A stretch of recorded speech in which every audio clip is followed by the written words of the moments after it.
بشرى سارة لأصحاب المعاشات، زيادة المعاشات 2023. السلام عليكم ورحمة الله وبركاته. أهلا بيكم أهم متابعين في القناة. ازيكم عاملين ايه؟ يا رب دايما تكونوا بخير. واللي شايف انه استفاد معايا في القناة فضلا وليس امرا ينزل ويشترك ويفعل الجرس عشان يجيله اشعار بكل فيديوهاتنا الجديدة. فيديوهاتنا كلها بتخص مصلحة المواطن المصري. اعمل لايك للفيديو عشان تدعمني وعشان يوصل للكل. ويلا بينا نشوف الفيديو بتاع النهاردة. نظرا لما نراه من ارتفاع في اسعار السلع واسعار الخدمات حاليا بسبب الازمات العالية،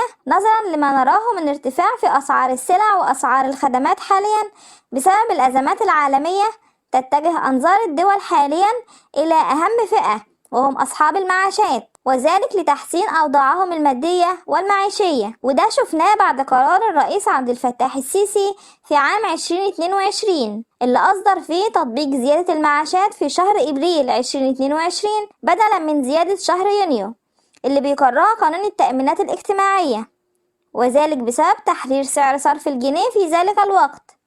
فتم تطبيق الزيادة في وقت استثنائي، وذلك لمساعدة أصحاب المعاشات لمواجهة الغلاء.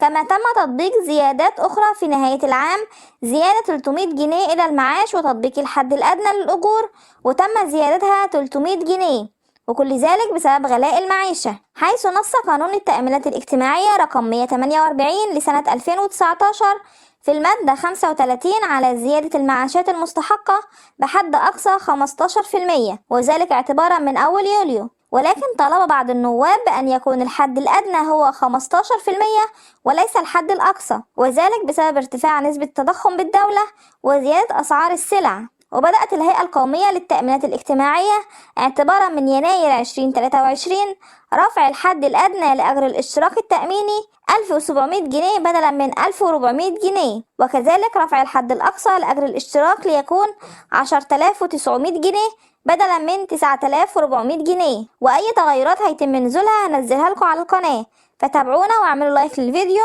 وما تنسوش الاشتراك وتفعيل الجرس عشان يوصلك كل جديد من أخبار المعاشات. انتظرونا، إلى اللقاء.